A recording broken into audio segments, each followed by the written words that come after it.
नमस्कार दोस्तों, कैसे हैं आप लोग। उम्मीद करता हूं बहुत ही अच्छे होंगे, मस्त होंगे और अपने बोर्ड परीक्षा की बहुत ही अच्छे से तैयारी कर रहे होंगे। तो दोस्तों, आज के इस वीडियो में हम हरिशंकर परसाई का संपूर्ण जीवन परिचय बहुत ही अच्छे तरीके से इस वीडियो में पढ़ेंगे। तो वीडियो को बिना थोड़ा सा भी स्किप किए वीडियो को पूरा देखिएगा। दोस्तों, मैं गारंटी देता हूं कि अगर आप इस वीडियो को पूरा देख लेते हैं तो आपको हरिशंकर परसाई से संबंधित दूसरा वीडियो कोई देखने की ज़रूरत नहीं पड़ेगी। तो दोस्तों, चलिए वीडियो को शुरू करते हैं। दोस्तों, सबसे पहले हम हरिशंकर परसाई का एक संक्षिप्त में फ्लो चार्ट में इनका जीवन परिचय देख लेते हैं। दोस्तों, हरिशंकर परसाई का जन्म 22 अगस्त सन 1924 ईस्वी को हुआ था। याद रखिएगा, 22 अगस्त सन 1924 ईस्वी को। कहाँ पर? जमानी में, होशंगाबाद, जो कि मध्य प्रदेश राज्य में पड़ता है। दोस्तों, 22 अगस्त 1924 को होशंगाबाद मध्य प्रदेश में हुआ था।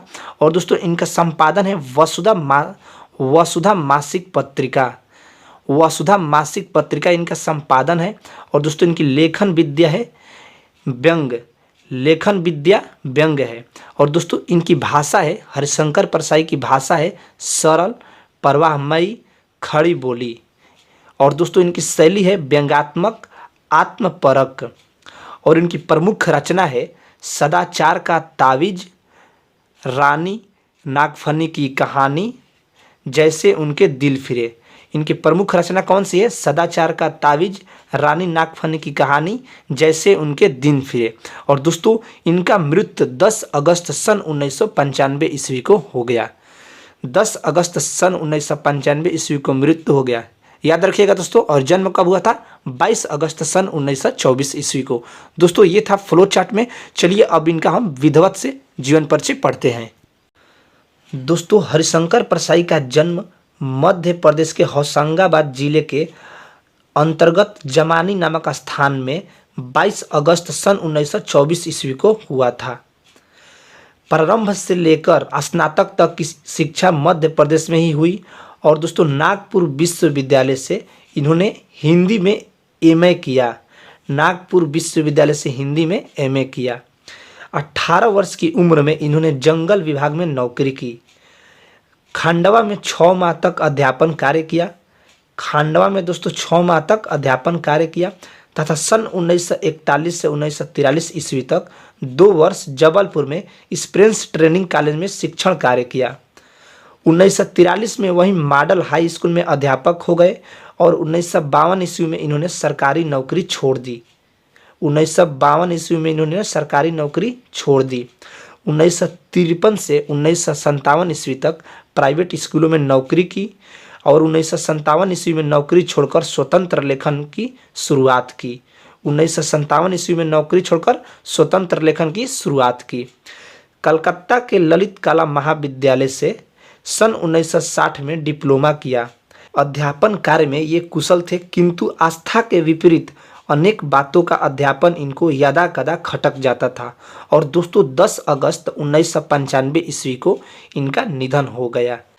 साहित्य में इनकी रुचि प्रारंभ से ही थी। अध्यापन कार्य के साथ साथ ये साहित्य सृजन की ओर मुड़े। और जब यह देखा कि इनकी नौकरी इनके साहित्यिक कार्य में बाधा पहुंचा रही है तो इन्होंने नौकरी को तिलांजलि दे दी और स्वतंत्र लेखन को ही अपने जीवन का उद्देश्य निश्चित करके साहित्य साधना में जुट गए।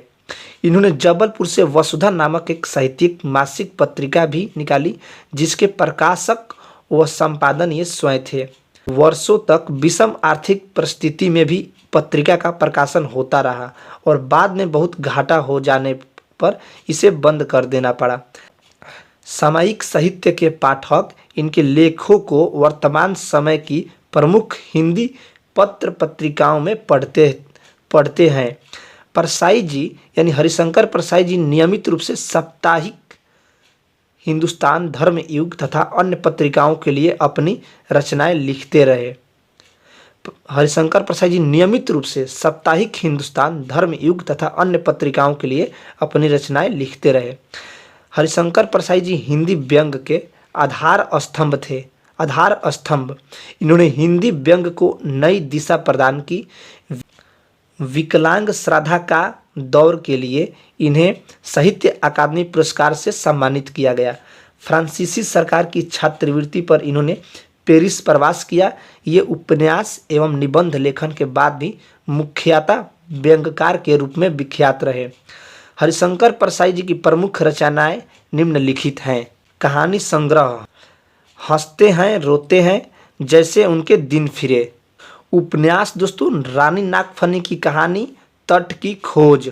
निबंध संग्रह, तब की बात और थी, भूत के पांव पीछे, बेईमान की परत, पगडंडियों का जमाना, सदाचार की तावीज, शिकायत मुझे भी है और अंत में। हरिशंकर परसाई जी द्वारा रचित कहानी, उपन्यास तथा निबंध व्यक्ति और समाज की कमजोरियों पर चोट करते हैं। समाज और व्यक्ति में कुछ ऐसी विसंगतियां होती हैं जो जीवन को आबंडनपूर्ण और दुभर बना देती हैं। इन्हीं विसंगतियों का पर्दाफाश परसाई जी ने किया है। कभी कभी छोटी बातें भी हमारे व्यक्तित्व को विघटित कर देती हैं। परसाई जी के लेख पढ़ने के बाद हमारा ध्यान इन विसंगतियों को और कमजोरियों की ओर बरबस चला जाता है। परसाई जी की शैली व्यंग्य प्रधान है। एक प्रकार से परसाई जी व्यंग्य लेखक हैं। आजकल व्यंग्य का नाम आते ही परसाई जी का नाम अपने आप सफल व्यंग्य लेखकों में आ जाता है। इनके व्यंग्य के विषय सामाजिक एवं राजनीतिक है। समय की कमजोरियों एवं राजनीति के फौरवों पर करारे व्यंग्य लिखने में ये सिद्धहस्त हैं। बोलचाल के शब्दों, तत्सम और विदेशी शब्दों का चुनाव उत्तम है। कहाँ कौन सा शब्द अधिक चोट करेगा, कौन सा शब्द बात को अधिक अर्थवत्ता प्रदान करेगा, इसका ध्यान परसाई जी को सदा रहता है। भाषा में व्यवहारिकता लाने के लिए इन्होंने उर्दू एवं अंग्रेजी के शब्दों का भी प्रयोग किया। दोस्तों, भाषा में व्यवहारिकता लाने के लिए इन्होंने उर्दू एवं अंग्रेजी शब्दों का भी प्रयोग किया। प्रस्तुत संकलन में निंदा रस निबंध व्यंग्य की दृष्टि से एक सुंदर कलाकृति है।